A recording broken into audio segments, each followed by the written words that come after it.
پناہ مانگتا ہوں میں اللہ کی شیطان مردود سے۔ شروع اللہ کا نام لے کر جو بڑا مہربان نہایت رحم والا ہے۔ سب تعریف اللہ ہی کو ہے جس نے اپنے محبوب بندے محمد صلی اللہ علیہ وآلہ وسلم پر یہ کتاب نازل کی اور اس میں کسی طرح کی کجی اور پیچیدگی نہ رکھی بلکہ سیدھی اور سلیس اتاری تاکہ لوگوں کو عذاب سخت سے جو اس کی طرف سے آنے والا ہے ڈرائے اور مومنوں کو جو نیک عمل کرتے ہیں خوشخبری سنائے کہ ان کے لیے ان کے کاموں کا نیک بدلہ یعنی بہشت ہے جس میں وہ ہمیشہ رہیں گے،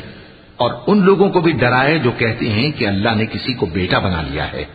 ان کو اس بات کا کچھ بھی علم نہیں اور نہ ان کے باپ دادا ہی کو تھا۔ یہ بڑی سخت بات ہے جو ان کے منہ سے نکلتی ہے، اور کچھ شک نہیں کہ یہ جو کچھ کہتی ہیں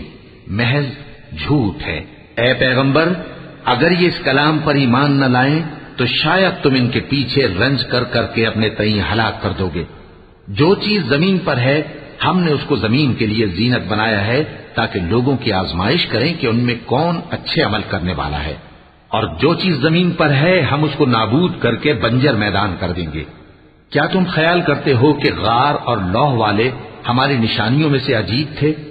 جب وہ نوجوان غار میں جا رہے تو کہنے لگے کہ اے ہمارے پروردگار، ہم پر اپنے ہاں سے رحمت نازل فرما اور ہمارے کام میں درستی کے سامان مہیا کر۔ تو ہم نے غار میں کئی سال تک ان کے کانوں پر نیند کا پردہ ڈالے رکھا، یعنی ان کو سلائے رکھا،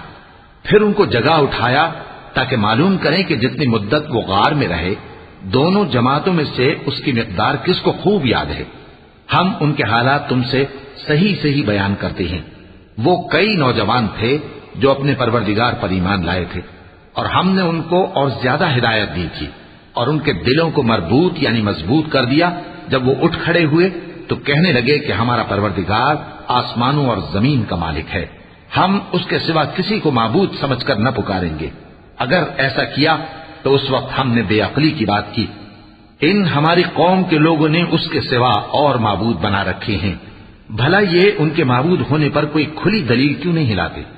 تو اس سے زیادہ کون ظالم ہے جو اللہ پر جھوٹ باندھے؟ اور جب تم نے ان مشرکوں سے اور جن کی یہ اللہ کے سوا عبادت کرتے ہیں ان سے کنارہ کر لیا ہے تو غار میں چل رہو، تمہارا پروردگار تمہارے لیے اپنی رحمت وسیع کر دے گا اور تمہارے کاموں میں آسانی کے سامان مہیا کرے گا۔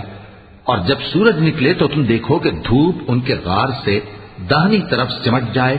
اور جب غروب ہو تو ان سے بائیں طرف کترا جائے، اور وہ اس غار کے کشادہ حصے میں تھے۔ یہ اللہ کی نشانیوں میں سے ہیں، جس کو اللہ ہدایت دے وہ ہدایت یاب ہے، اور جس کو گمراہ رہنے دے تو تم اس کے لیے کوئی دوست راہ بتانے والا نہ پاؤ گے۔ اور تم ان کے متعلق خیال کرو کہ وہ جاگ رہے ہیں حالانکہ وہ سوتے ہیں، اور ہم ان کو دائیں اور بائیں کروٹ بدلاتے تھے، اور ان کا کتا چوکھٹ پر دونوں ہاتھ پھیلائے ہوئے تھا۔ اگر تم ان کو جھانک کر دیکھتے تو پیٹ پھیر کر بھاگ جاتے اور ان سے دہشت میں آ جاتے۔ اور اسی طرح ہم نے ان کو اٹھایا تاکہ آپس میں ایک دوسرے سے دریافت کریں۔ ایک کہنے والے نے کہا کہ تم یہاں کتنی مدت رہے؟ انہوں نے کہا کہ 1 دن یا اس سے بھی کم۔ انہوں نے کہا کہ جتنی مدت تم رہے ہو تمہارا پروردگار ہی اس کو خوب جانتا ہے، تو اپنے میں سے کسی کو یہ روپیہ دے کر شہر بھیجو، وہ دیکھے کہ نفیس کھانا کون سا ہے تو اس میں سے کھانا لے آئے، اور احتیاط سے آئے جائے اور تمہارا حال کسی کو نہ بتائے۔ اگر وہ تم پر دسترس پا لیں گے تو تمہیں سنسار کر دیں گے یا پھر اپنے مذہب میں داخل کر لیں گے، اور اس وقت تم کبھی فلاح نہیں پاؤ گے۔ اور اسی طرح ہم نے لوگوں کو ان کے حال سے خبردار کر دیا تاکہ وہ جانیں کہ اللہ کا وعدہ سچا ہے، اور یہ کہ قیامت جس کا وعدہ کیا جاتا ہے اس میں کچھ شک نہیں۔ اس وقت لوگ ان کے بارے میں باہم جھگڑنے لگے اور کہنے لگے کہ ان کے غار پر عمارت بنا دو۔ ان کا پروردگار ان کے حال سے خوب واقف ہے۔ جو لوگ ان کے معاملے میں غلبہ رکھتے تھے وہ کہنے لگے کہ ہم ان کے غار پر مسجد بنائیں گے۔ بعض لوگ اٹکل پچو کہیں گے کہ وہ 3 تھے اور چوتھا ان کا کتا تھا، اور بعض کہیں گے کہ وہ 5 تھے اور چھٹا ان کا کتا تھا، اور بعض کہیں گے کہ وہ 7 تھے اور 8واں ان کا کتا تھا۔ کہہ دو کہ میرا پروردگار ہی ان کے شمار سے خوب واقف ہے، ان کو جانتے بھی ہیں تو تھوڑے ہی لوگ جانتے ہیں۔ تو تم ان کے معاملے میں بحث نہ کرنا مگر سرسری سی بحث، اور نہ ان کے بارے میں ان میں سے کسی سے کچھ دریافت ہی کرنا، اور کسی کام کی نسبت نہ کہنا کہ میں اسے کل کر دوں گا، مگر انشاءاللہ کہہ کر، یعنی اگر اللہ چاہے تو کر دوں گا، اور جب اللہ کا نام لینا بھول جاؤ تو یاد آنے پر لے لو، اور کہہ دو کہ امید ہے کہ میرا پروردگار مجھے اس سے بھی زیادہ ہدایت کی باتیں بتائے۔ اور اصحاب کہف اپنے غار میں 9 اوپر 300 سال رہے۔ کہہ دو کہ جتنی مدت وہ رہے اسے اللہ ہی خوب جانتا ہے، اسی کو آسمانوں اور زمین کی پوشیدہ باتیں معلوم ہیں، وہ کیا خوب دیکھنے والا اور کیا خوب سننے والا ہے۔ اس کے سوا ان کا کوئی کارساز نہیں، اور نہ وہ اپنے حکم میں کسی کو شریک کرتا ہے۔ اور اپنے پروردگار کی کتاب کو جو تمہارے پاس بھیجی جاتی ہے پڑھتے رہا کرو، اس کی باتوں کو کوئی بدلنے والا نہیں، اور اس کے سوا تم کہیں پناہ بھی نہیں پاؤ گے۔ اور جو لوگ صبح و شام اپنے پروردگار کو پکارتے اور اس کی خوشنودی کے طالب ہیں، ان کے ساتھ صبر کرتے رہو، اور تمہاری نگاہیں ان میں سے گزر کر اور طرف نہ دوڑیں کہ تم دنیاوی زندگی کی رونقوں کے خاصگار ہو جاؤ۔ اور جس شخص کے دل کو ہم نے اپنی یاد سے غافل کر دیا ہے اور وہ اپنی خواہش کی پیروی کرتا ہے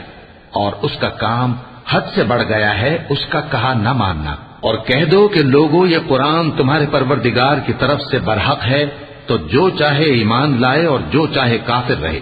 ہم نے ظالموں کے لیے دوزخ کی آگ تیار کر رکھی ہے جس کی قناتیں ان کو گھیر رہی ہوں گی، اور اگر فریاد کریں گے تو ایسے کھولتے ہوئے پانی سے ان کی داد رسی کی جائے گی جو پگھلے ہوئے تانبے کی طرح گرم ہوگا اور جو ان کے چہروں کو بھون ڈالے گا۔ ان کے پینے کا پانی بھی برا اور آرام گاہ بھی بری۔ اور جو ایمان لائے اور کام بھی نیک کرتے رہے تو ہم نیک کام کرنے والوں کا اجر ضائع نہیں کرتے۔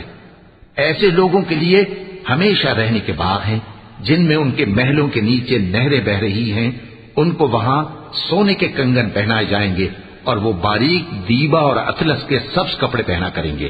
اور تختوں پر تکیے لگا کر بیٹھا کریں گے۔ کیا خوب بدلہ اور کیا خوب آرام گاہ ہے۔ اور ان سے 2 شخصوں کا حال بیان کرو جن میں سے ایک کو ہم نے انگور کے 2 باغ عنایت کیے تھے اور ان کے گردا گرد کھجوروں کے درخت لگا دیے تھے اور ان کے درمیان کھیتی پیدا کر دی تھی۔ دونوں باغ کثرت سے پھل لاتے اور اس کی پیداوار میں کسی طرح کی کمی نہ ہوتی، اور دونوں میں ہم نے ایک نہر بھی جاری کر رکھی تھی، اور اس طرح اس شخص کو ان کی پیداوار ملتی رہتی تھی۔ تو ایک دن جبکہ وہ اپنے دوست سے باتیں کر رہا تھا، کہنے لگا کہ میں تم سے مال و دولت میں بھی زیادہ ہوں اور جتھے اور جماعت کے لحاظ سے بھی زیادہ عزت والا ہوں، اور ایسی شیخیوں سے اپنے حق میں ظلم کرتا ہوا اپنے باغ میں داخل ہوا۔ کہنے لگا کہ میں نہیں خیال کرتا کہ یہ باغ کبھی تباہ ہو، اور نہ خیال کرتا ہوں کہ قیامت برپا ہو، اور اگر میں اپنے پروردگار کی طرف لوٹایا بھی جاؤں تو وہاں ضرور اس سے اچھی جگہ پاؤں گا۔ تو اس کا دوست جو اس سے گفتگو کر رہا تھا کہنے لگا کہ کیا تم اس ذات سے کفر کرتے ہو جس نے تم کو مٹی سے پیدا کیا، پھر نطفے سے، پھر تمہیں پورا آدمی بنایا؟ مگر میں تو یہ کہتا ہوں کہ اللہ ہی میرا پروردگار ہے، اور میں اپنے پروردگار کے ساتھ کسی کو شریک نہیں کرتا۔ اور جب تم اپنے باغ میں داخل ہوئے تو تم نے ماشاء اللہ لا قوت الا باللہ کیوں نہ کہا؟ اگر تم مجھے مال و اولاد میں اپنے سے کمتر دیکھتے ہو تو عجب نہیں کہ میرا پروردگار مجھے تمہارے باغ سے بہتر عطا فرمائے اور تمہارے اس باغ پر آسمان سے آفت بھیج دے تو وہ صاف میدان ہو جائے، یا اس باغ کی نہر کا پانی گہرائی میں اتر جائے تو پھر تم اسے تلاش نہ کر سکو، اور اس کے میووں کو عذاب نے آ گھیرا اور وہ اپنی چھتریوں پر گر کر رہ گیا،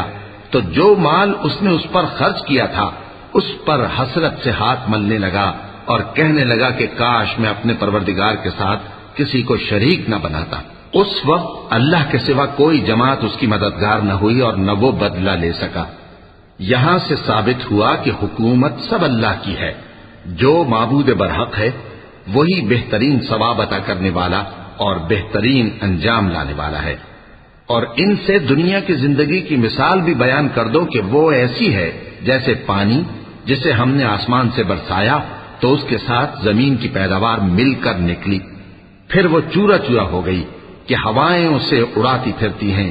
اور اللہ تو ہر چیز پر قدرت رکھتا ہے۔ مال اور بیٹے تو دنیا کی زندگی کی رونق و زینت ہیں، اور نیکیاں جو باقی رہنے والی ہیں وہ ثواب کے لحاظ سے تمہارے پروردگار کے ہاں بہت اچھی اور امید کے لحاظ سے بہت بہتر ہیں۔